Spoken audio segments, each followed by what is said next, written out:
Welcome to the live.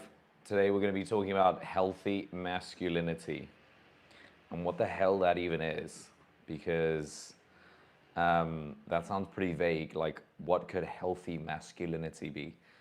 Um, Before we start this, we just got to explain a little bit about what masculinity actually is. Like, what is it to be a man? Like, what is masculine energy? Um, this might just be an opinion of mine. Um, but for me, what masculinity is order, structure, action, majesty, calmness. These are like masculinity traits, attributes. And then most commonly, we can see like where men, or like the greatest of men, the way they live their lives, the presence that they have, the aura that they have, that kind of energy where it usually sort of transmutes to. If anyone has ever met a very masculine man or someone like a father figure, a very fatherly figure, then they can probably get an idea of like what masculine energy really is. But I have here 10 points that I wrote down, sorry, 8 points that I wrote down. So we can just walk through a lot of them and what healthy masculinity is. By the way, if you guys are in, just come and put something in the chat. This live is going to be about an hour long. So we're going to be talking a lot about what healthy masculinity is and what that even means. Because to a lot of guys out there, healthy masculinity doesn't just mean like you are, like you're buff and you're strong and you're like trying to be like super fit and you're making loads of money and that's what the world wants you to think masculinity is, but that's not what it is. At least not according to various texts, Taoist texts, Buddhist texts, Islamic texts, like all these like ancient literatures that have been around for hundreds of years. Like that's not what masculinity is about. And I think they very rarely talk about like what masculinity is, except until now when men are sort of struggling to understand what masculinity even is. Like no one even really understands what masculinity is anymore because the world just seems like it's going haywire. Like no one knows what a man is, no one knows what a woman is, and it's all just like a bit all over the place. And I'm certainly no expert, but I've definitely grown up in a household where like I had a father, I had a mother. My father told me what it meant to be a man and how to be a man and how to care for his family. So he taught me these things, and it was really like from father passed down to son. It was really, really helpful. I know a lot of guys out there, unfortunately, didn't grow up with like a very good, strong father figure. They didn't receive the same knowledge I did. But if there's anything in this live that resonates with you, um, just, just put something in the chat. Okay. The first one here is pretty simple. It's pretty basic. It's just be a good person. Um, this was basically like I asked like a bunch of guys like what they what they um, what they thought masculinity was, and the one of the best the most common response I got from a lot of these guys was just be a good person. And I think it's really important to like understand this, like you have to be a good person. That's like what masculinity fundamentally is. Like you can't be an evil person and be a masculine person. Think about it. Like, think of all the evil people that are around in the world. Like, think of all the greedy, jealous, weak men that are around in society. It's like they're not good, but it's not because they are like they're masculine and they're tough that makes them not good. It's just because like the traits that they have in their lives, it's like they're being bad, they're being evil, they're being jealous, and they're really being sinful, and they're actually feeling very weak. They're not in their healthiest mindset as to like what they could be. They could be calmer, they could be more wholesome, they could be more stable, they could feel better. And so being just be a good person is like a pretty simple one, but I want to put that into like context as to like everyone listening, like being a masculine man, being like understanding yourself, being calm with yourself, understanding that you're strong, understanding that you are able to do anything is that you'll become a good person. And I think fundamentally, like good people, they just know themselves very well. And good person doesn't just mean like you do everything good, like you do everything perfect because you have to, because you're forced to. Like being a good person means that you have the option of being bad and then you be good. That's sort of what you can't be virtuous without. I think Jordan Peterson said this, like you can't be virtuous without the capacity for evil, because then you're just compliant. You're just compliant with what's good. You can't say like I'm a good person when you have no option because you're too weak to be bad. You're not strong enough to commit evil, you know, so your only choice is good. But if you have the choice of being bad, if you're a strong person, if you're a powerful person, if you are a capable of evil person, but then you choose good, now you are a good person. Now you are a virtuous person because you actually chose good over evil instead of just being like one or the other. So I think that comes to the next one. The next one, number two, is strength and benevolence here. So like I do think for all men, like it's really important for men to be strong. Like we are living currently in a period of human history where there are more people overweight than there are people famished in the world. Let me repeat that. There are more people overweight in the world than there are people famished. That means that there are more people that are overeating and not exercising and being unhealthy than there are people who are in a state of acute hunger. Do you know what acute hunger means? Acute hunger means that they literally don't have food, I think, for the next like 2 days.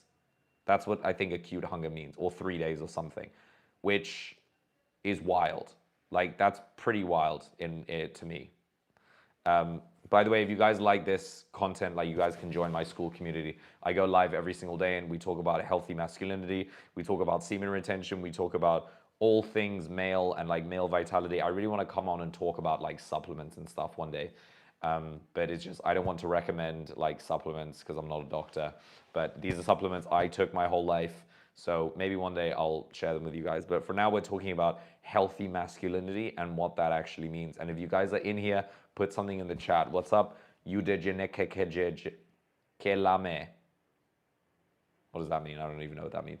Anyway, so look, back to strength and benevolence. Like, you have to be a strong guy. Like, you have to be a strong person because for me personally, I'm going to explain this like anecdotally.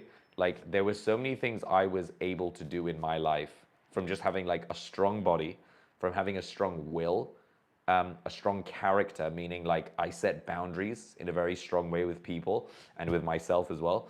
And that kind of attitude led me to be able to do a lot of things in my life. It led me to be able to create a business. It led me to be able to socialize, make loads of friends. It led me to be able to become a group fitness instructor and lead people in like coaching classes. Um, you know, I'm an older brother, all these kind of things. Like it helped me develop this energy and this capability that I could really just feel like I could do anything. Like I didn't feel like I was incapable of anything. I felt like I was capable of a lot of things in life. But what this gave me was a confidence to be able to execute things, a confidence to be able to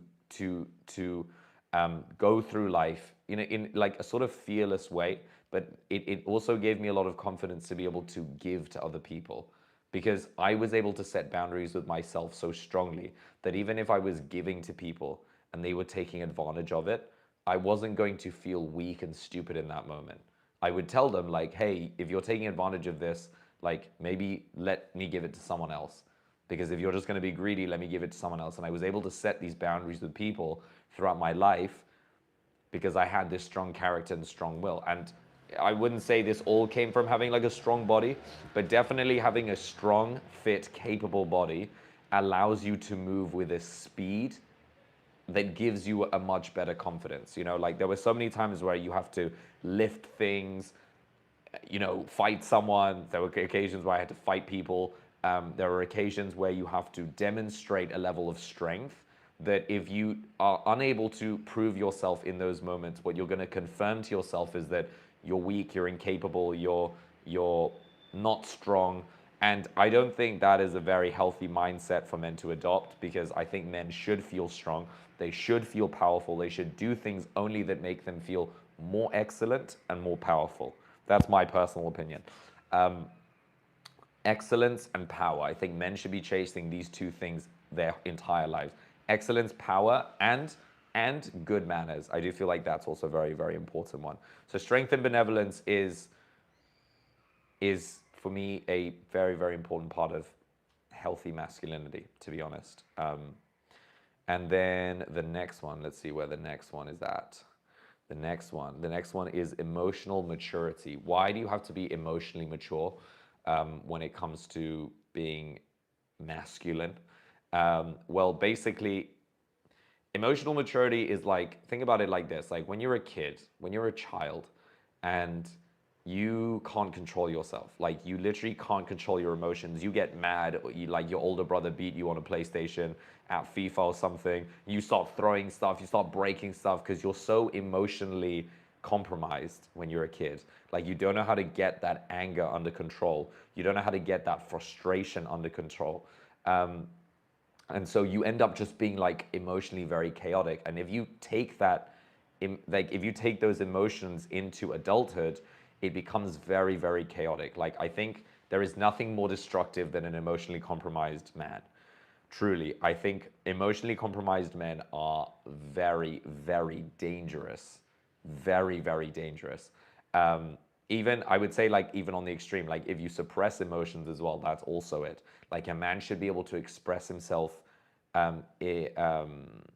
emotionally, but it doesn't have to come out in the way of, let's say, anger or like too much passion, too much intensity. Like a man should be able to express himself, but in a very calm, collected way, which is why at the beginning of it, like what I explained, what my personal opinion is man has to be calm, collected, orderly, structured, well behaved. These things are pillars of masculinity, and then being also able to express himself emotionally, because there are a lot of men out there who don't express themselves emotionally, who keep everything bottled up, and then they end up committing suicide because no one actually knew what was happening around them, and they were just quietly suffering with it, which I also don't think is very healthy. I think men should be able to express themselves. You should be able to talk to people around, like, about problems, which is why, like, why I started this male focused school channel, was because I wanted to help men just communicate things that was going on in their lives, and at least they can have someone to talk to,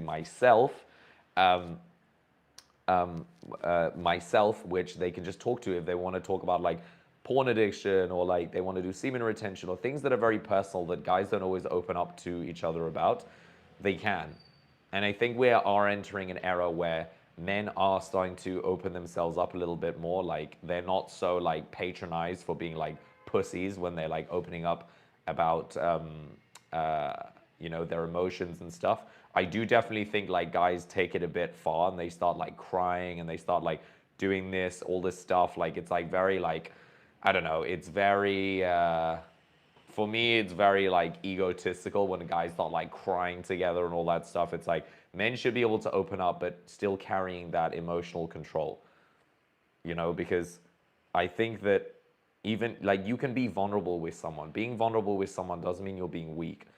It does not mean you're being weak. But that doesn't mean that you have to cry. Like crying is not. It's something like it's not. It obviously should not be like, it shouldn't be demonized that if you want to cry, cry. But this shouldn't be something like you go with a band of your brothers to go start crying everywhere. Like I don't think that's not what men do, and I don't think that is what. If you want to be a great man, like you need to learn how to control your emotions. JGRV. I'm in Barcelona, Spain. So what you're seeing behind you is one of the main streets in Barcelona. I know it's a bit. It's a bit bright, but yeah. Sorry, that's like the sun behind it. So, emotional maturity, I feel like, is a very, very important one for a lot of guys who, you do have to get your emotions under control. And the way you get them under control is you have to take action.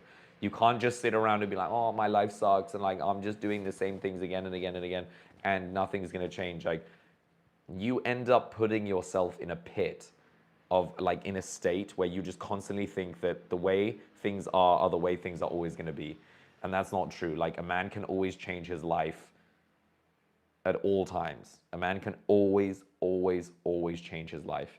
It just, he has to take action. And even if there's obviously going to be resistances, there's going to be moments where he's going to be like, try something for a week. Oh, it didn't work. It's like, oh, damn it. Okay, fine. I'm going to quit.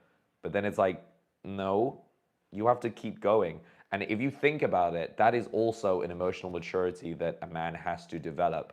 Like, you can't just run away at the first sign of fear, at the first sign of resistance, at the first sign of anything difficult. As soon as something happens, you're like, oh my God, it's too hard. I can't do it. It's so hard. And that shows that you're not emotionally strong. Emotionally strong is like, if anything happens to you, you say, okay, whatever, we keep going. Emotional maturity is like when you're down 3 goals in a football match and you literally say, we're going to score 4. And you say, we never quit. That's emotional maturity. When you can hold yourself together in the face of basically like just the worst fear that you have. And this is something that's really important when becoming a man, because one day you're going to be a father, or one of you maybe, I don't know, some of you want to be fathers, like, but a lot of you will do want to be fathers, and one day you will be a father, and you literally need to console your children. And I saw my father doing this when I was a kid. Like, I saw him console all his children and the way he dealt with us. Like, he would smack us, but he wouldn't beat us. You know, like, he wouldn't beat us in the face or like punch us or anything. He would like smack us on the bum if we were being naughty. And it was very, very rare. And he would tell us off very, very firmly, very, very strongly. But then he would always console us afterwards and be like, did you know what you did that was wrong? Did you see why I had to do this and everything? Which I didn't get it as a kid, because when you're a kid, you just feel like the embarrassment of it. You feel like, wow, I'm being shamed right now. But then when you receive it again with the love, then you're like, okay, I know what happened, but it was all because of a lesson. And that makes you grow up, actually. That actually gives you a lot of emotional maturity. But then a lot of guys out there, they were beaten, they were basically humiliated by their parents, because their parents didn't know how to deal with the child, so they project onto the child. And when they project onto the child, then the child just receives like whatever it thinks it's seeing, because the child actually doesn't know what it's seeing when they're being told off. When they're being told off by a parent, the child just sees like, oh my God, why is the parent shouting at me? Because in the moment the child committed the crime, it doesn't know what it was doing. Like, maybe sometimes it does, but it only knows if it's bad because it might get in trouble with the parent. But then the parent has to educate the child on like, do you know why this was wrong? Like, do you know why hitting your sister was wrong? Do you know why you shouldn't take things, steal things? Do you know why you shouldn't do this? And then the parent then educates the child, and it becomes more about lessons. But a man has to be emotionally mature and able to do this. Everyone always brings up semen retention. I can't have a conversation with anything other than semen retention. I'll get to that. I'll get to that in a minute. I'm just finishing this. So emotional maturity. A man has to learn how to be emotionally mature. Vulnerability with loved ones, processing emotions instead of repressing them. Okay, and not equating masculinity with stoicism taken to the extremes. Okay, that doesn't mean like masculinity is like, you know, some like weird, vague, you know, mystic thing that you're looking into. Like, masculinity is order. It's order in chaos. It's structure when there is no structure. It is majesty when everyone is losing their mind. Calmness and control. Okay, so that is what emotional maturity does entail, if a man chooses to walk that path. For me personally, it's a very important thing. That was number 3. Trans Dan Johnson, what's your thoughts on having sex during semen retention? You can do it. I will give one talk one day about this guy called Mantak Chia. He wrote a book called The Multi-Orgasmic Man and the Multi-Orgasmic Couple, where he talks about how a man and a woman can have tantric sex without ejaculating. Okay, or at least like you will ejaculate, but you don't have to ejaculate every single time you have sex. And he really talks about how sex is like a way of bonding between a man and a woman. And it creates energy. It doesn't take energy away. It actually creates energy, and it builds, like, it gives you life energy that you can transmute that into focus, into a business, into writing a book, into doing all these other things, but it is very healthy for a man and a woman to have sex. I am in no way for you not having sex at all. Like, men and women should have a lot of sex. A lot of sex. But truly, I'm a bit traditional when it comes to having sex. Like, if you are going to have sex with a woman, make sure you're going to take care of her. Make sure you're going to watch over her. Make sure you're going to be good to her. Don't just like want to have sex in like clubs with random drunk girls and then just think like, oh yeah, like that's giving me energy. It's like, no, you are fulfilling something within you that needs nourishment. Probably an insecurity, probably something you're avoiding, probably something that you need fulfilling with, and you're filling that up with having random sex with random strangers. What's good, Sinclair? So I hope that answered your question. Guys, if you have any questions, put them in the bottom here. We are talking about healthy masculinity and what that is in 2026. I just finished 3 points. I finished the last one, emotional maturity. Guys, this one is a very important one. I think. Thank you, Natalie. Thank you very much for tuning in. Always appreciate your presence. It's so nice having a female in here for once. Good luck. Have a good class. So, guys, the next one, after emotional maturity, and it is security, okay? Security and lack of insecurity, okay? Guys, like, as men, right? Like, think about your whole life feeling like, imagine if the whole life you're feeling insecure. Like, what kind of man do you think you're going to turn into? And what kind of world do you think you're going to create if you're constantly living in a world, if you're living in a world where you are so insecure, where you constantly need validation, where you constantly need to prove yourself, where you constantly need more money than the other person, where you constantly need more than everyone else, because you need to feel more powerful than everyone else. Do you think that's masculinity? Like, that's not, to me, I mean, that's not what masculinity is. That's what weak men do. It's like they need to be dominant. They need to prove themselves. They need to show, like, look at me, like, look what I can do, look what I have. And I'm sure I'm speaking to everyone here, like, everyone knows someone like this, not just a guy and a girl as well, that has to show how much they have, has to demonstrate their status, has to show what level of the social ladder they're on, like, because they're not secure, or they lack security, okay? And this all comes down to, like, people that end up having this, they end up becoming very anxious. And I would say this goes into number 3, which is emotional maturity. Like, if you are not emotionally mature, then it will lead to anxiety. And anxiety is very common in everyone. Everyone has anxiety.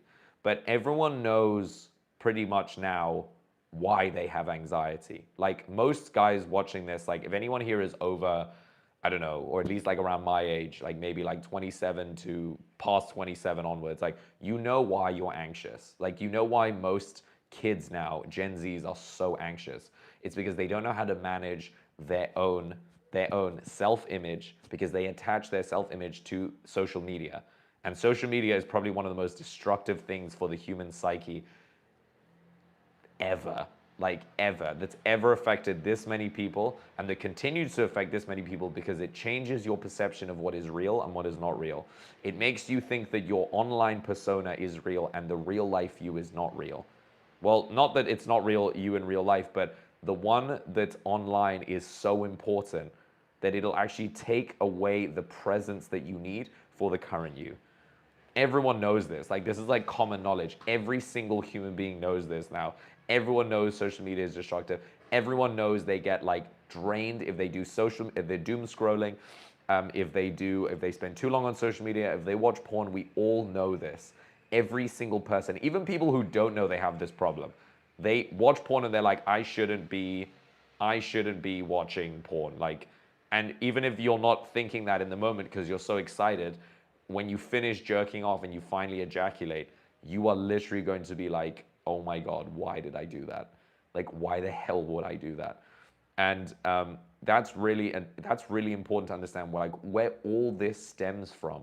This all stems from men not being able to control, them not being able to control themselves emotionally, And therefore, like, to be healthy masculine, like in a healthy masculine frame, you have to learn how to control your emotions. And in doing so, you will create security for yourself. Security in knowing that these thoughts that you're having are not your self-image. It's not what you are. Who you are online is not who you actually are. What you can provide and what you can give to the world is not who you are. You are more than that. And you have to believe that you are more than that. And coming from that place of where, like, you have like an abundance of everything, like an abundance. An abundance. There's no lack. There's no, I don't have enough of this. I don't have enough of that. You have everything you need. You have every single thing you need. And when you can create that security for yourself, you actually create this sort of like walls of strength. It's not walls of like defense, it's walls of strength. Walls of strength that will help you in your life, that will help you actually move forward towards being healthy masculine, like healthy masculine. That is what we're talking about today. We're talking about healthy masculinity in 2026. So security and lack of security is really important to understand where we get all these needs from. This need to watch porn, this need to masturbate, this need to check our phones constantly all the time and flip through social media and what's happening. If you guys want to learn more about this, go to my school community. It's in the link below. I pinned the message, and find out, because this is a very, very important part of being a man. Like, you have to be secure. You have to be secure. You have to be confident with who you are, and do not attach your worth to your, like, whatever you can produce or something. That's literally, this is one of the things that capitalism does to people, is it makes everyone like, it turns everyone into a unit of economic output. What does that mean? It means that your only value is what you can produce and what you can do in life, what you can do for the system. That's your only use. And that's sort of what everyone feels like. It's like 17-year-olds, if they're not millionaires by the time they're 19, or 17, sorry, by the time they're not 17, like, they are literally stressed. They're like, why am I worth nothing? Like, why do I have zero self-worth? But it's like, you're 17. Like, chill out. Like, you don't have to be fucking a millionaire. Like, why would you think you had to be a millionaire? The average age of becoming even an entrepreneur is 37. 37. That's the average. Well, it's not the average age. It's like, it's the average age of CEOs in Silicon Valley. But still, it's a pretty good idea, because there's a lot of CEOs in Silicon Valley. And the average age was 37. So if you're not a millionaire by 17, like, chill out. Even if you become a millionaire at 21, it's like, you might not still have a lot of secure, like, things in your life that are making you feel secure. Because even if you get to the top of one peak, and yes, maybe you're a millionaire, which is good, it's great, you can provide and everything, maybe you suddenly feel like it's not enough. It's never enough, because I have to produce more. And there are people around me who are making, if I only have $5 million, there are people around me who are making $20 million. And now I feel like I'm not making that much, which sucks, because to a lot of people, $5 million is a life-changing amount of money, and it's really good. So yeah, so for anyone who was just listening to that, like, this is about security and men feeling secure and them not feeling insecure about themselves. And the way you do this, guys, if you want to build security for yourself, you need to work on yourself. You need to find areas in your life that you're feeling fearful of, and do not avoid them. Literally, avoidance is literally the bitchest thing you can possibly do in your life. Like, if you find an area in your life and you're just avoiding it, and you know you're avoiding it, like, the quickest way to certainly go into a spiral into feeling like shit about yourself is if you avoid it. Instead, you have to bulldoze your way and take care of it. If you're avoiding setting boundaries with people, set those fucking boundaries. If you're avoiding doing work that you know you're supposed to do, do it. Do it now. Don't wait. Hasten to it. Hasten to that work. Do not run away from it. You have to find those resistances and then just overcome it. It's really important. Josh, hey, I'm 17 and I see many people heading straight for the wrong path. The path of relapsing, doom scrolling, porn and all. Is it sad? It's sad. I tried to help them, but I'm pushed away. What to do? Look, bro, first of all, you're right for trying to help them. but at the end of the day, don't waste your time on people that don't want to get helped. You do it, you practice it, but just avoid all those things. Porn, doom scrolling, they do not serve you. They're not useful. If you're going to doom scroll for anything, doom scroll to study content. If you are going to make content, that is it. But porn watching, I promise you, it is going to, look, like a lot of guys come and tell me that like, I'm addicted to porn. By the way, Silvio, I'm in Barcelona, Spain. I'm in Barcelona, Spain, for anyone wondering. Um, Look, for anyone wondering, like, you guys probably don't have a porn addiction. You probably just really like it, which is normal, guys. Like, um, porn is a very, like, it's literally been around for like a couple of decades now. It's it's um it's how do I say this? It's not your fault that you're addicted. You will naturally always gravitate to it. Similar to how you will naturally always gravitate towards looking at a girl in the street. You will always gravitate towards these things.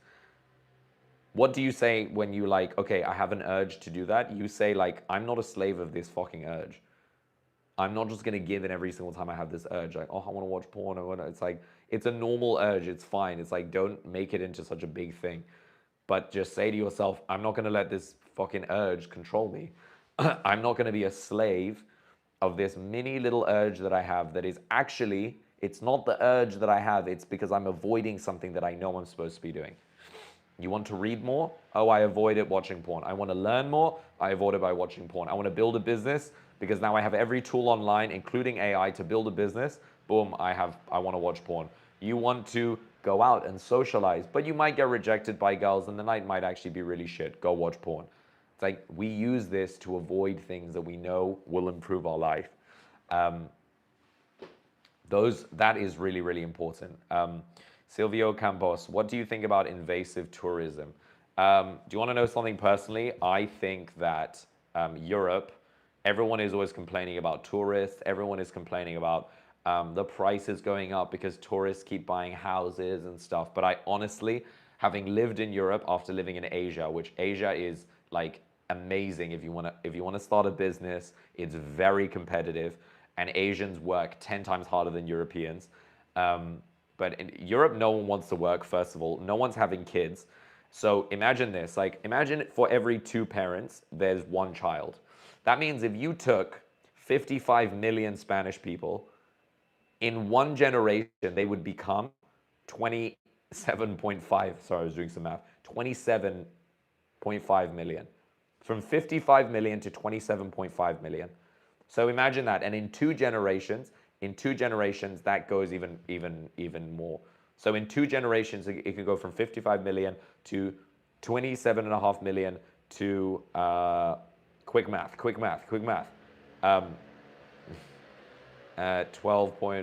13.5 million, I think. Yeah, 13.5 million, I think. I could be totally wrong on that. Sorry, my math is not great. But like, you get my point. The point is that if there are no people having kids, then there's no new generation that's going to go into the workforce. And if there's no new generation going into the workforce, which currently, I think the birth rate in Europe is currently for every two parents, there is like point 0.7 children, which means not even every two parents are having kids. So it means like now there are so many that now they're bringing in so many tourists to places like Europe, to places like Spain, Italy, Greece, and all of them are like, oh my God, what the hell? Like these guys are taking all our jobs. But actually, that's not the problem. The problem is that Europeans are not having kids. And the government is right because the government understands economics and they understand problems that are happening and all of this. So because of that, they are bringing in more immigrants. And yes, there are tourists. I mean, I'm personally not really that annoyed by tourists. Like tourists will go wherever they please. If they have the money, they should be more than welcome to go where they please. The problem actually in society is that the governments of Europe have made it so impossible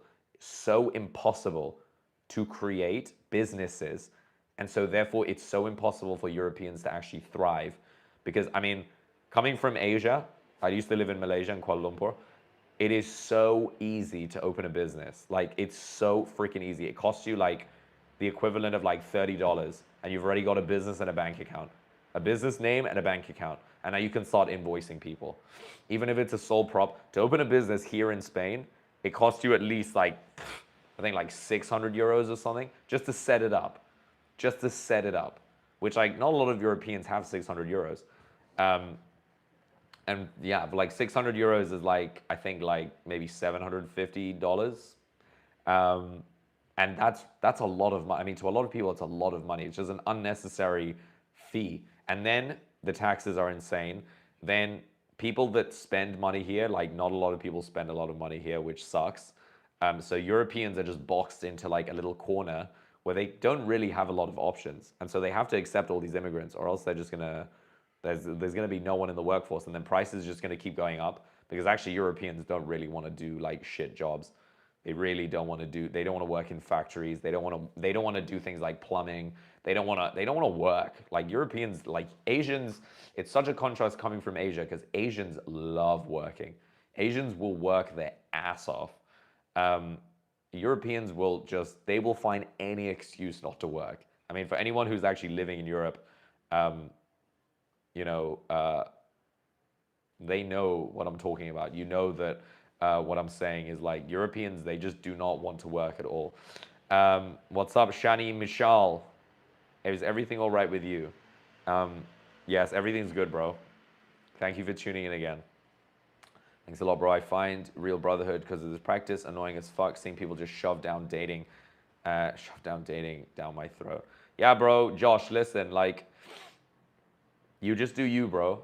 Just train hard. You should be like at 17, like socialize a lot. Don't drink. Drinking is really stupid. Stay away from drugs, like as much as you can. Build your body, build your network, meet loads of people, be a good person, and try and build a business for yourself. I honestly, like, that was my life when I was 17, and I never finished school. I never went to uni. I managed to build a kombucha business. We managed to scale it to about 6 figures a month, which is really good. But then we had to close it during COVID, which kind of sucks. Then I've been a personal trainer my whole life. I've been into group fitness. I founded other businesses. I made a beach paddle business in Malaysia. I also founded a social media marketing agency when I was back in Malaysia, but then I left, I closed all of that, and I just moved to Spain. So now I'm living here, and now I'm trying to share with guys my journey.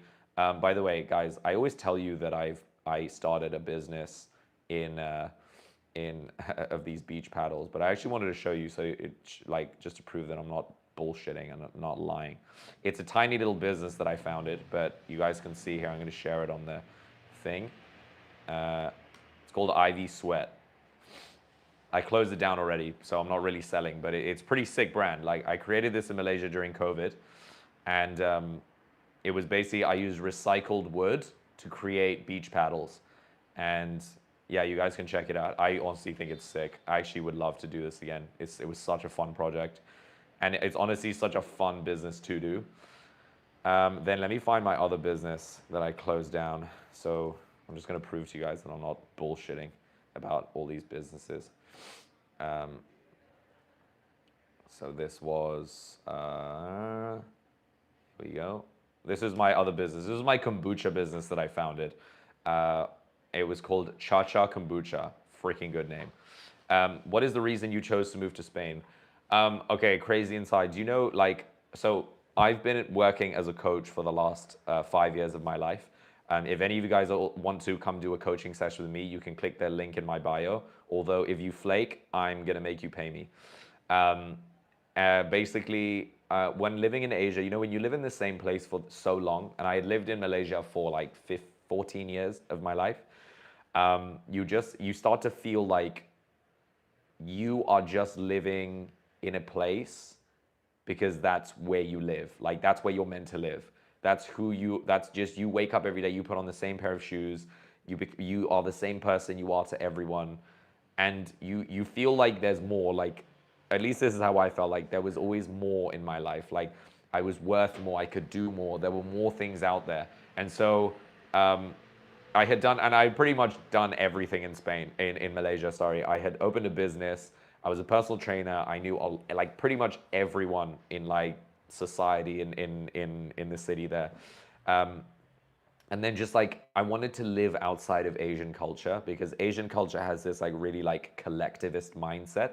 So people draw a lot of their identity. Collectivist means they draw their identity from the group. So if you're part of a group, like you're part of the fitness trainers, you're a fitness trainer, you into fitness.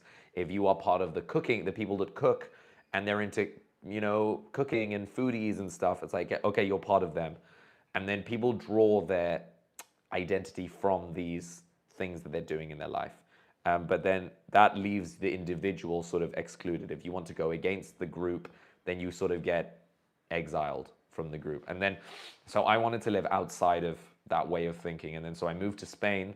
And then what I realized in Spain is because Europeans are much more about the individual. So the individual is the one who thrives. You're praised, not praised, but like you are sort of raised up in society by how different you are, by how weird you are, by how novel your ideas are, by how different the way you think is.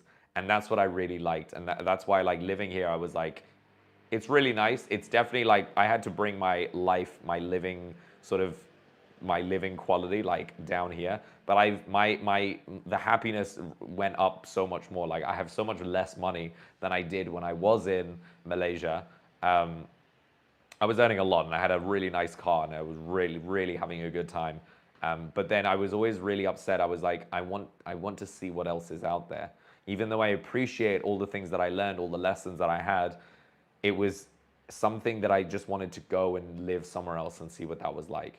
And I really am so happy. Like, I don't think I'm ever going to move back to Malaysia.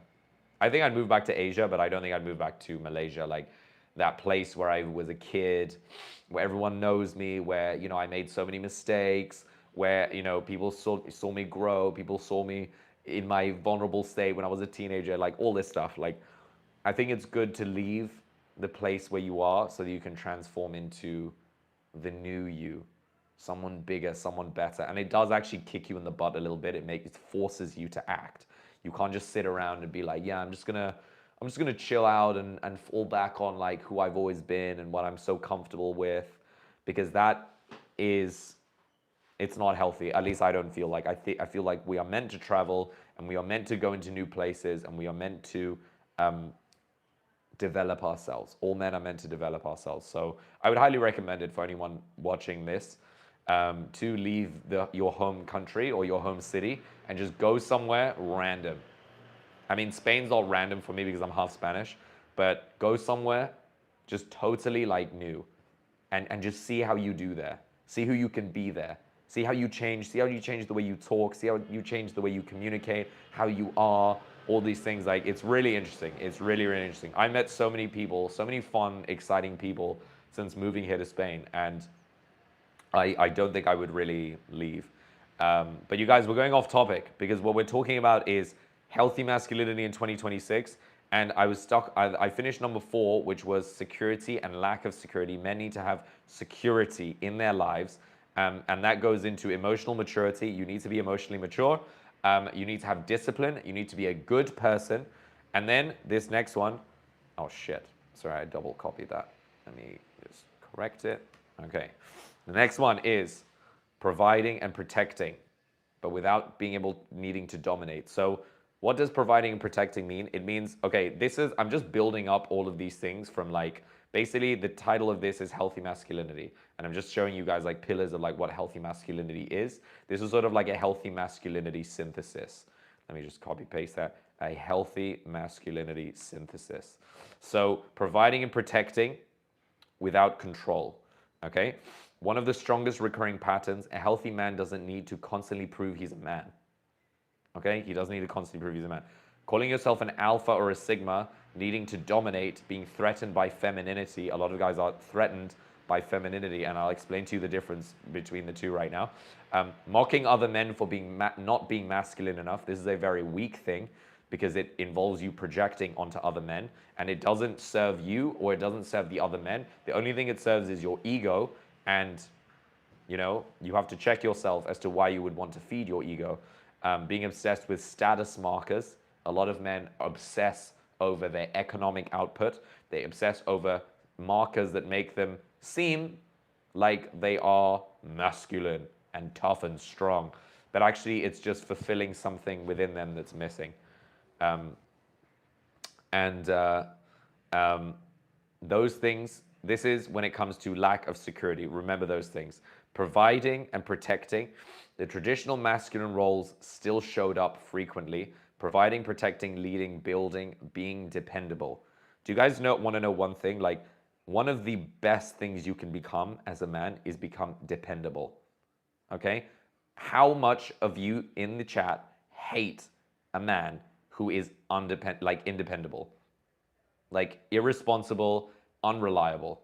Like, how many of you guys know an unreliable man? Okay, you can be unreliable when you're 17. You can be unreliable when you're 21. Past 25, fucking grow up. Like, get your shit together. You can't be actually, like, even at 21, I feel like at 21, you can't be an unreliable person. Or at least if you see traits of a boy turning into a man and he's just making being unreliable a common thing, like it's a normal thing and it's all right. I'll explain to you just in a bit, crazy inside. If you see that in a man, you have to check them on that. Like, because that is the worst thing a man can become, unreliable. How do you become reliable? You just have to become reliable. Like, when you say you're going to do something, do it. Okay? When you are required to do something, you step up. Like, you take the initiative. A good example of this would be like, unreliable. Let's say, okay, let's say you want to be reliable. Okay? Well, if someone needs help lifting something, they can rely on you. When they need help financially, they can rely on you. And maybe I'm not talking about other men, I'm talking about, let's say, like women right now. When they need you, you are there. You are able to provide above anything yourself, your service, your time.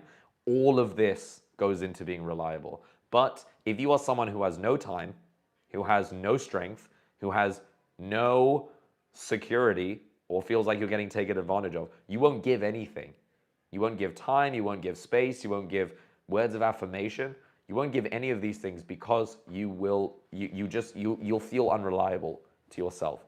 And this, like, there are so many men in society who are unreliable. So many. And it's not honestly because they're incapable. Men are not unreliable because they are incapable. It's because they're actually not secure. So, reliable to, let's say, feed the poor. If every man in society was required to feed the poor, we wouldn't have any poor people. I mean, we wouldn't have any people hungry, ever. If every single man in society had the obligation to feed the poor, we would never have people going hungry. Ever, ever, ever. That's a fact. That is 100% fact. Why? Why? Because men can be reliable in that case. Just go feed one person. Just go find one person to feed. And it doesn't have to be like someone on the street. You can feed your neighbor. You can feed your boss. You can feed anyone. As long as we feed each other, like there will never be any people that are hungry. People can depend on you. And that is like, okay, this is like one way of doing it. Now imagine if like every man was obligated to give their time and listen to people. Like, listen to someone's problems, listen to their struggles, and just absorb them. It's like mental health would go down significantly because men would be able to listen. And look, it's not just men. Like, if anyone did this, but if this was an obligation to be reliable,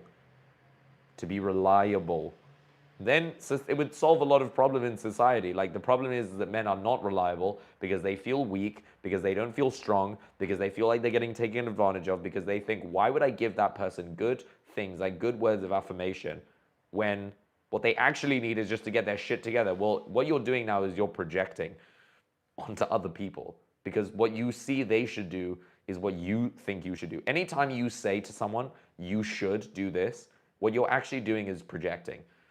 Any single time any one of you say, you should do that, you should do this, what you're actually doing is you are recommending to yourself what you would do in their position. So don't say you should. Ask them why they can't. Why can't you? Why can't you do this instead of you should? You should is not something you should throw around lightly at all. Like, you should do this. It's in fact, like, if you think about it, not if you think about it, this is actually true. I think this is like in a psychology book somewhere, that giving advice without consent is a form of aggression. I'm going to write this down. Giving advice without consent is a form of aggression. And how do I know this? Because I've been a coach for my entire, like pretty much my entire career since I was 18. And I know this because I've given people the you should, and it doesn't serve them at all. It was actually only like 5 years ago when I started doing like, what is it? The hell was I saying? When I started doing executive coaching, sorry, I don't know why, I just missed my brain. When I was doing executive coaching, when I started doing that, then that made me realize, realize that I was actually just telling people things. I was just projecting onto them. I was just projecting onto all these guys. And what that made me realize was, is that I wasn't really serving them at all. I was just telling them what I would do in their position. And that's literally not doing anything for them. That's just doing everything for me. And that's not serving people at all. So it's different if I'm giving you a live stream and I'm saying like you shoulds, like that maybe I am projecting, and you can do what you do or do not want with what I'm saying. But when you go to someone and you say to someone like you should out of this, like just be careful, because you might just be being aggressive to them, which is not great. So you also have to, like I said here, like providing, but without control. Like, you're not controlling what they're doing. You're not controlling, you're trying to protect them without controlling. Like, you don't have to, like a government will say we're protecting you, but we're going to bring you communism. Okay, so we're all going to work, no one's going to own anything, and that's what we're going to have. That's control with providing and protecting, because you wish, like, communism is actually like a good idea in terms of efficiency. In terms of efficiency and just like a robotic society where like everything will function very smoothly, communism is a very good idea. But if you look at like ownership and freedom and all of that stuff, like it's terrible. It's awful. Communism is a bad idea. So there is a function of it, but it's not like, it's also if you think about it, communism is run by weak men, because they're too like, they want to have all the control. So they're like, we need to control this. And then, okay, you know what? We're going to take away everyone's rights. And then no one's going to own anything. And no one's going to be able to work for themselves. And that's not great. Is that great? I don't think that's very great. That's why I'm not a communist. For anyone who's wondering, like, I'm not a communist. And thank God. Because why would you want to be a communist when you can just own properties and stuff? So look, providing, that is very, very important. You have to be able to provide, you have to be able to protect, and look, I'll just put it most.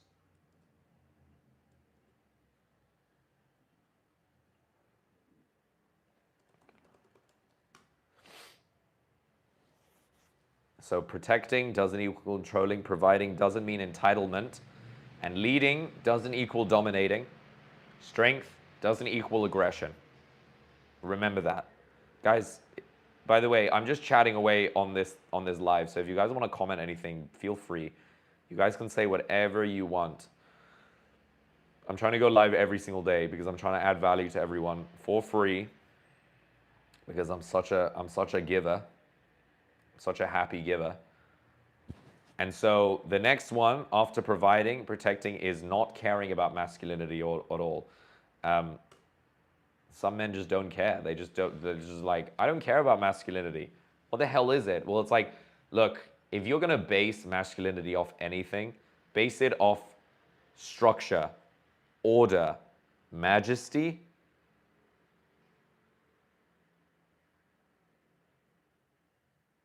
strength. That's what I was going to say. Strength. Base it off those things. And then use that to figure out where you're not being majestic, where you're not being structured. Is anyone in this, do you feel structured? Do you feel like you're disciplined every day? Do you feel like you wake up on time? Do you feel like you're able to get to workouts on time? Do you feel like you can hold yourself accountable? That is structure. That's what a structured man can do. Okay? And it's not structure like I need to do it. I need to be good looking, so I'm going to force myself to the gym every single day. It's like when you don't want to do it, when you don't want to do something, your resilience to giving into that old version of you. That version of you that's like, oh, be complacent, be lazy, you don't have to work so hard today. No, fuck that. Don't fucking do that. Hey bro, one question. How does semen retention affect social anxiety and social confidence? I can't escape these semen retention questions. I make all my content about semen retention. So I get guys asking me all the time about semen retention. Well, James, listen. How does it affect social anxiety, social confidence? Look, bro, if you want to fix anxiety, like social anxiety, learn how to appreciate things. Like, that's not a clinical thing, it's an anecdotal recommendation. If you want to solve anxiety, learn how to appreciate things. You cannot be anxious and appreciative at the same time. You cannot do both. So why don't live in a state of appreciation where you appreciate the things around you? You appreciate all these small little things that are happening around you. And then once you are able to appreciate those things, then you can operate from a place of strength. That's what I was talking about earlier. Like, developing strength is very, very important for men to get into a state of masculinity, which is a state of calmness, structure, order. Okay? And when you can get into that state, then socializing becomes freaking easy. Like, socializing becomes really, really easy. And then, look, social confidence is not, if you see guys in social settings who are like peacocking or like, yeah, you know, like super hyped up and this and that, it's like, they're honestly not that confident. Like, maybe they're big and tall and they're energetic and this and that, but they're honestly not that confident. How do you test someone's confidence? Okay, it's easy to be confident if you're the biggest cock in the room, if you're the buffest guy, if you're like the MMA fighter at the party. Yeah, you become really confident. But it's not, confidence is not, it's not being like electric and being like stressed out. It's being calm. Like, calm people are confident. Like, if you're able to move fast, yes, like that is also it's good to be able to act, like take the initiative. But like, confidence is not like high energy. Confidence is calm energy. It is high energy, but it's calm energy. So how does semen retention help you do that? It helps you just not waste that energy, and it helps you gain a lot of energy that you are wasting a lot of the time by masturbating. So when you do semen retention, that gives you this energy, it builds it up, and it also builds up a discipline. It builds up a discipline for you that you can able to take it and transmute it into everywhere else. You're able to transmute this area into feeling calm, confident, and you will build up a lot of testosterone. So you will feel naturally more calm, which is going to settle your energy, which when you interact with anyone, men and women, you're going to be calm. Nothing phases you. If you need to get into a fight, cool. I'll fight to the death. But I'm not going to do that because I don't need to fight. I don't need to prove myself. I don't need to prove anything. But I'm not going to get disrespected. I'm not going to get trampled on. I'm not going to be taken as a pussy. But I'm not going to, like, I don't need to go and get drunk and, like, have to prove myself to anyone. No. So I hope that answered your question, bro. Like, that's how semen retention, honestly, if I were to put my finger on it, as someone who, I used to love partying as well. Like, I used to have a very, like, peacocky energy as well. And when I did semen retention, I don't know, it just changes the whole way you interact with people. Instead of you sort of projecting to people like, hey, yeah, like trying to talk to them about them and trying to make them like you, you literally just absorb them. You absorb people. You make them feel listened to. You let them hear. You listen to them. You hear what they have to say, and then you can just regurgitate whatever it is that they're saying, and you can make them feeling good about themselves. Because look, remember this: masculinity. Okay, masculinity. I forgot this definition. It didn't pop into my mind until just now. Masculinity, like, is the ability. Masculine energy is the ability to settle people's nervous systems. To settle people's nervous system. Masculinity equals settle people's nervous systems. So think about this.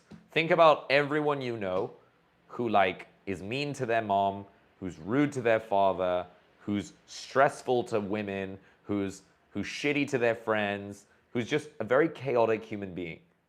Like very chaotic meaning like you say something to them and suddenly they get so triggered, they get so upset, they get so like chaotic.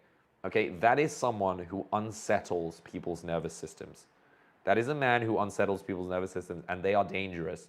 They're not like they should be checked, because like it's not good to have an unstable man around. And unstable men are those who unsettle people's nervous systems. So think about like if you want to settle a woman's nervous system, and thinking like this has single-handedly, I feel like, created the most opportunities where women actually liked me or wanted to be with me, when I was able to settle their nervous system. What does that mean? A woman that's in her masculine frame all the time has to pay for everything. She has to buy her shopping, walk down the road, put it in her fridge, do this. Then she has a period. Then she's stressed. Then she's getting questioned about who she is in her life and this and that. Then she wants to have a baby. Then her body clock's running out. Then this. It's like, then she wants to focus on her career. A woman's life is very stressful. It's not like men. Like men just wake up and they're like, I just feel like being a man today, and I'm just gonna be a man and touch my willy and like jizz everywhere. I'm just gonna come all over the world. I'm gonna come all over everything. I'm gonna come on my bed. I'm gonna come on my couch. I'm just gonna come everywhere. That's a man can literally just do that every day. Like a man doesn't have to deal with a period. Man doesn't have to deal with any of that shit. And so, but think about what happens when men are just not in control of their lives. Think about what happens when men are just so out of their masculine frame. Think about what happens when a man just is chaotic. Feminine energy is chaotic. That's one thing. The difference between masculine energy and feminine energy is chaotic energy. It's wild, passionate, flary energy. It's why we love. It's why we love passionately. It's why we cry. It's why we desire to build, huge buildings. It's because we're like in awe of these things. It's because we get so in awe, like emotional about these things. But when we let those things control us, then we can become quite tyrannical. Like if a man lets his emotions dominate him instead of getting his emotions in check, what he ends up doing is he ends up becoming a what is it? He just ends up becoming a guy who unsettles people's nervous systems. That's like fundamentally the best way I could actually put that. Like they end up unsettling people's nervous systems. And when they do that, when they do this, that's tyranny for society. That is honestly tyranny. It's not good for men. It's not good for women. It's especially not good for children. Like children should not be looking to men who are not able to settle people's nervous systems. Like anyone who's like triggering people, pissing people off, being chaotic, these kind of people, like they're not in their masculine frame. They are not in their masculine frame, or they are avoiding something in their lives that is making them like feel like that they're just whining to the entire world. I got inspired a lot after watching your videos about semen retention, and I started to do it, but I've been told practicing it for like a long time gives health issues. Is there any truth to that? Okay, yeah, like a lot of people do tell me about like these things. And look, guys, I think that anything that causes stress is not that good for you. I'm not really someone who says like you have to do semen retention for like your whole lifetime. Like, no, not at all. I recommend it for a short period of time so that you can understand, yourself and how much energy you actually have in you. Like 20 days is how long it takes for you to actually feel the effects like properly.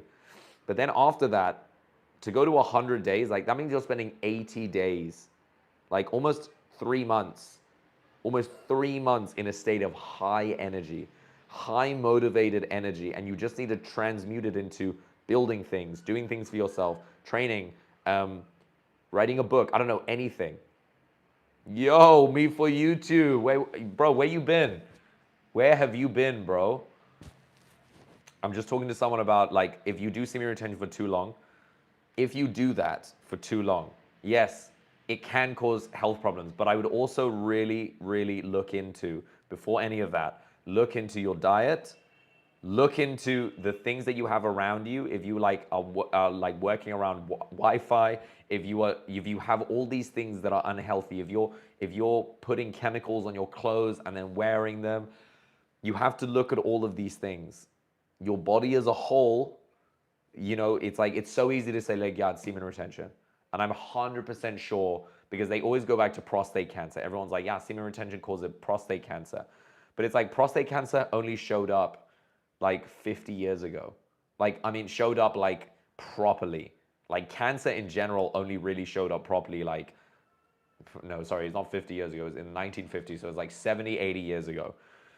And what happened that was unique at that time in the 50s is that we started producing chemicals like nobody's business. I think since the 1950s until now, I think until like 2015, there was something like 50,000 chemicals. 50,000 chemicals discovered. 50,000 chemicals. I don't know if it's chemicals or preservatives, but 50,000 chemicals discovered. 50,000 that go into your food, that go into the clothes that you wear, that go into the tires of the car, that go into the concrete made in the road, that go into all the appliances that you have in your house, everything. And you just live around all this stuff. And you're so distant from nature, you're so distant from placing your feet in the ocean, you're so distant from breathing fresh air. It's no wonder we have all these health issues. And I come from like a very holistic, like I grew up on like homeopathic remedies and shit. Like I came from a very, very healthy household that just made me realize like, yeah, like maybe this is true. Like maybe it does cause it, but it's like semen retention has been around for thousands of years. Like monks do it for like 10 years at a time. They don't have prostate cancer, at least not that I know of. And I don't think they would continue doing it if that was the main cause. So I think personally, I'm going to explain to you guys this in a really healthy way, because I don't want anyone to take this out of context or like what I'm saying. You have to take this knowledge with a pinch of salt. Do how you feel like your body is doing. If you can only make it to 30 days, just do 30 days. That's fine. That's 100% fine. I personally just use 100 days because I did 100 days 3 times. It's really, really powerful. Every time I did 100 days, something amazing happened. Something amazing happened. And so I would recommend trying it once, but then don't be like worship, like, oh my God, I have to do semen retention my whole life. Like, no, you're going to meet a girl one day and you're going to come like crazy inside her. You're going to give her a baby. And when that happens and you go back to like being like lazy, I have no energy, what do you think is going to happen to your body? Like you have to train resilience, and that means you have to take action, and that means you have to fix a lot of inward things that are causing you, that make you want to watch porn, that make you want to masturbate, that make you want to do all these things. You have to fix those things. You don't want to watch porn because you want to watch porn. You want to watch porn because it gives you pleasure, but you know it's bad. But even though you know it's bad, What's worse is having to get to the thing that you know you'll have to do in life, which is like build a business, which is like provide for yourself and your family, which is doing difficult, tedious work. You avoid that by watching porn. It's a filler. It's a way we fill time. That's honestly me for YouTube. You better make it to 100 days. You better make it to 100 days, bro. I believe in you. I believe in you. So look, like, yes, I honestly just think that like you should do it. Just don't praise it. Like, don't obsess over it. Like, you have to take these things and just try your best with it. I'm not a doctor. Again, I'm not a doctor.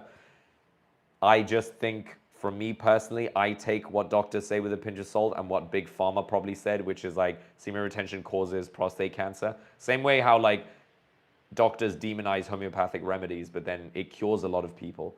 Same way how like doctors demonize like Gerson therapy that cures people of cancer through nutritional therapy, but it's like demonized because of it goes against medical practices. And honestly, like also, Big Pharma is an industry, so it wants to make money. It profits of people being unhealthy. So if it gave us, and look, like if you want proof of that, look at the freaking pandemic that they put us through. Look at the pandemic. The most biggest piece of bullshit nonsense we ever had to go through as a species because of the pharmaceutical industry. Look at how they're pushing things like Ozempic. Ozempic, the weight loss drug. I mean, how do people not see that this is so retarded? Like it's just like they've basically just weaponized human health, and they're just profiting off it because people are literally just so freaking lazy. Yeah, I didn't get COVID until I got the vaccine. I know. Yeah, exactly. Actually, me for YouTube, actually, that makes total sense. I used to do Kegel so much, and I do think like the reason why, probably why people get things like prostate cancer or colon cancer is because those are muscles. They are muscles that never get used, and if you use them doing things like Kegel, actually they will stay strong and trained. That makes actually so much sense. I don't know. I've never done Kegel for my colon, but that makes sense. Like that makes so much sense.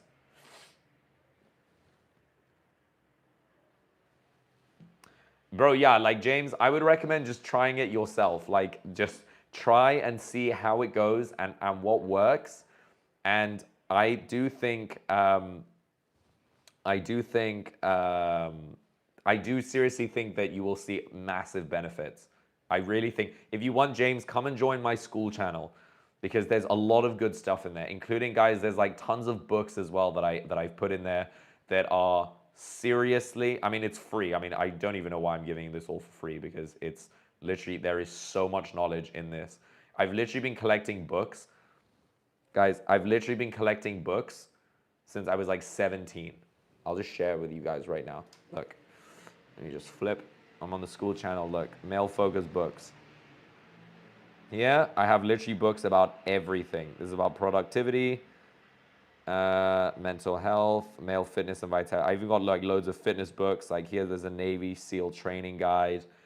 I've been collecting these books for freaking ages. Physical health guide. This is from, I think it's from Physical health guide from where? From August 1990. But it's still sick. It's got a load of like training things that the SEALs do, which I think are really cool. Is the index. Okay, so this is one of the books. I think this is really cool. Anyway, you can come just download it for free. It's literally on the school channel. It's called Male Focus. You guys like the little thing here? It's called Male Focus. Okay, on school.com. Okay, check it out. And then I have books about here, Minute's Guide to Book. Oh, what are all this? Yeah, here we go. Stretching exercises. Very useful. And then a whole bunch of other books, guys. Mental health. 12 Rules for Life. Yeah, guys, there's a lot of information in here. Facts to fiction. Facts and fiction. Great book. You know, immune to trauma. Oh, guys, come on, school. Like, trust me, you're gonna get a lot of value from this. Me for YouTube. Why are you not on my school channel, bro? Why have you not been tuning in to the other lives? I missed you. You were the most chatty in the first live that I did. SR raises masculinity. By Garcia. Mi español se va bien, tío. Ahora estoy viviendo en Barcelona. Barcelona. ¿Tú de dónde eres? Dime de dónde eres. Sorry, guys, I'll go back to speaking English. I can speak Spanish because I'm half Spanish. But I only learned Spanish this year, like properly this year. So I'm trying to practice. I have to do my group fitness classes in Spanish. Me for YouTube, it hasn't. It's actually, I don't feel like they're gonna finish it this year. It doesn't even look close to being finished. Honestly. Does Colombia have Hispanic roots? Bro, I think Colombia got colonized by Spain. Spain founded Colombia.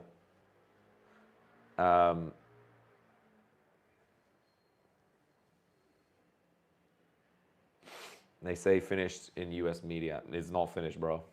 It's not finished. I'll take a photo. It's not even close to finish. Ah, tengo raíces hispanas. Sí, tío, es que yo soy medio malayo, medio español. Bueno, soy medio vasco. Pero yo nací en Escocia. Así, no podía hablar hasta que tenía 15 años. Ahora sí, sí que puedo hablar. Es que tengo que dar todas mis clases en castellano. Así lo aprendí viviendo aquí.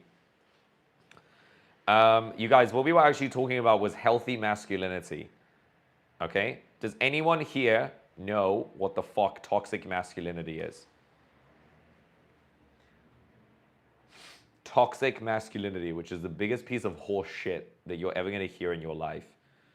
But, guys, do you know how like women always complain like, oh my God, there's a patriarchy, there's like this and that. It's like, they're right. There is a patriarchy. But do you know what that is? Do you know what that is? The patriarchy. Do you know what women are actually complaining about, but they just don't know how to say it? Women are complaining about weak men running society. They're complaining about dating weak men. But then the problem with women is that they go and date weak men when they go and like, let's say like they go date like rich guys who like are rich, but then they just cheat on them. But it's like, that's not a masculine man.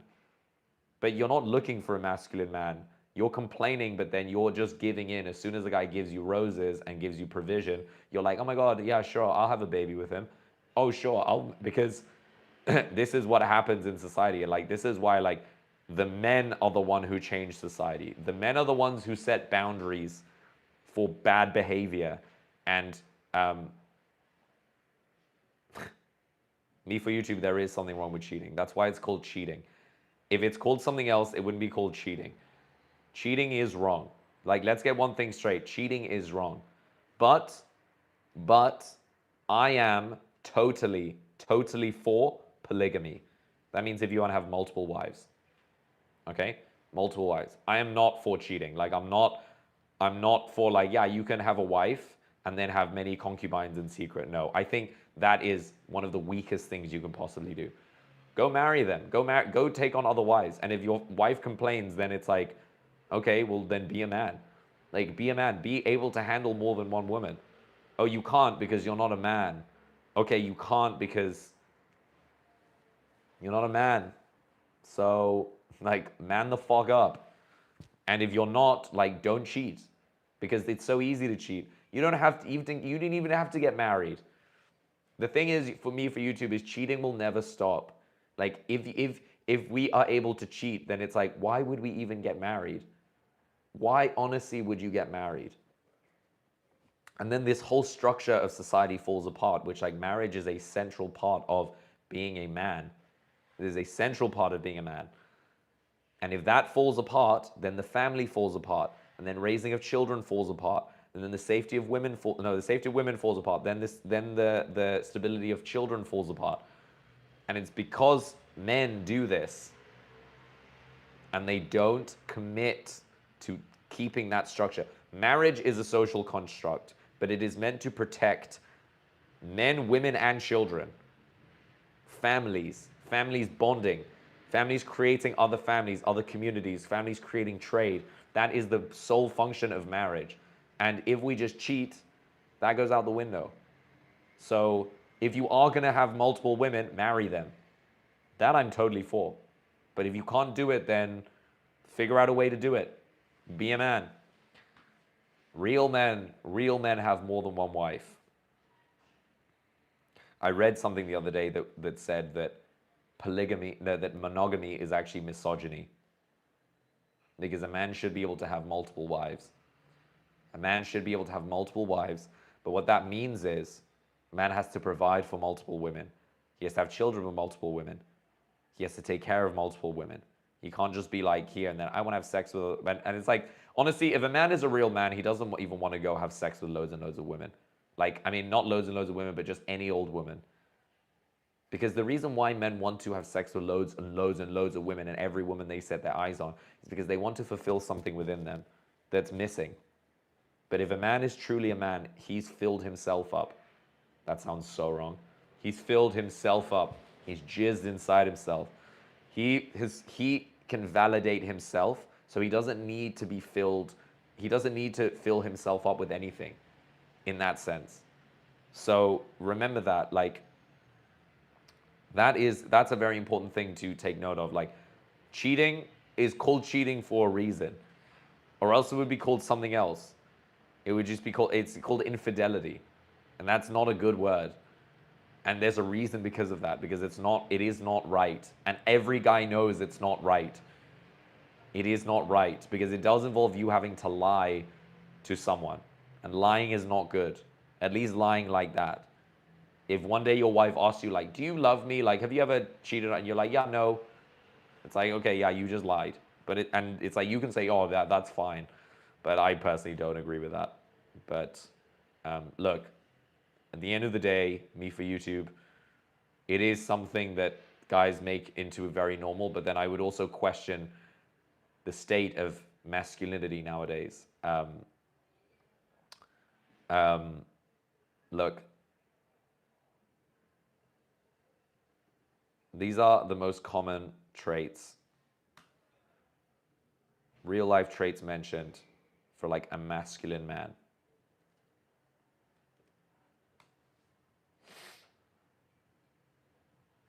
Okay, guys, I gotta log off in like 5 minutes, in like 10 minutes. Guys, we got 3 people joining. Male focus. Welcome, guys. Welcome. Welcome to the place. Guys, come join Male Focus. The link is only going to be here for a little short while. What's up, James?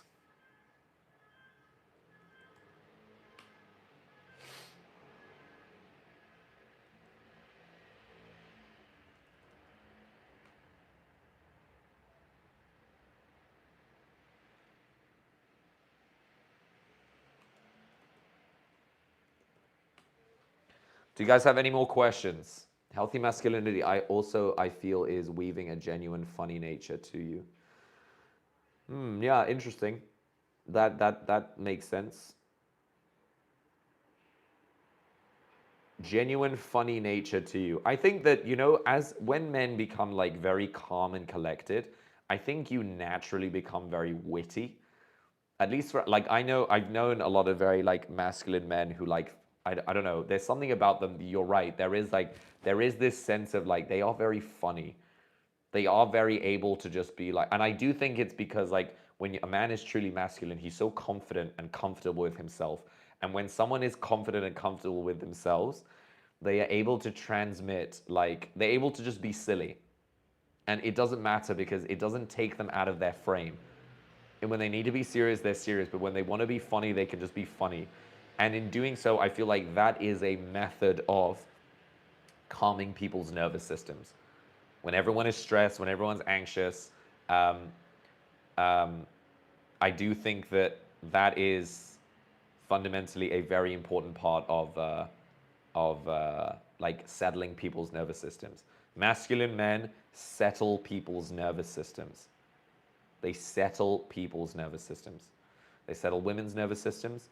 They settle children's nervous systems, and they settle other men's nervous systems as well. This is a very important thing to, I think, take away from all of this. To be honest, like James Bond. Yeah, Sinclair, I totally agree. I think I do definitely see what you're saying there. And now that you brought it up, thank you actually for bringing that up, because I think that it does make a lot of sense. And I anecdotally I can tell you, like, I know a lot of very funny, but they're not funny like joking funny, like they're just funny, like the shit they say is just like like it's just funny. The way they talk to you about things, it's like it'll make you relaxed, calm, and it'll make you feel good in a way. So yeah, do you guys have any last questions? Because I'm gonna log off in 10 seconds. By the way, if you guys like this channel, you can donate. You can give me one of those super chats. I love donations. Help support the channel. And then, guys, the next one we're gonna talk about. The next live we're gonna talk about Mantak Chia and sexual energy control. Okay. Teeth and eyes being more white on SR. Eyes, maybe. But yeah, I mean, honestly, I didn't notice it in myself that much. Teeth, you have to brush them. Teeth, brush them always with like a non-fluoride toothpaste with charcoal in it. That's really good. That always makes my teeth really white. They're not so white right now. But yeah, having white eyes also comes down to your hydration, and you have to feel that. You have to feel like you have to also not be in a state of acidity. So you have to be well hydrated. Try doing a cold shower. That's one thing that I think is really good. I think is really useful for what do you call it? For anti-inflammation. It's really good for that. So tomorrow, guys, the talk that I'm going to give is going to be at about 3 p.m. Barcelona time. So it'll be about 9 a.m. New York time. And we're going to talk about Mantak Chia, sexual energy control. Okay? It might be at 9, it might be at 10. Okay? Depending on. But thank you guys for tuning in. Guys, like and subscribe to this channel. We're going to be doing more. Bro, sorry me for YouTube. I'll try come on later at this time. It's just I have a class at 5:30, so I gotta go. I gotta go at that time. But you guys, thank you very much for tuning in. Guys, Nagel and Buddy. Guys, come on this channel. We're sharing a lot of good things. By the way, I didn't share this. Like, I've been a coach for the last 12 years of my life, and the reason why I'm doing this is because I genuinely want to help guys out there reconnect with their masculine energy, with their sexual masculine energy, and to be able to control it so they can improve their lives and have a better one. Okay? So I'll see you guys soon. Take care. Me for YouTube. Nice to see you again. Always a pleasure. See you guys around.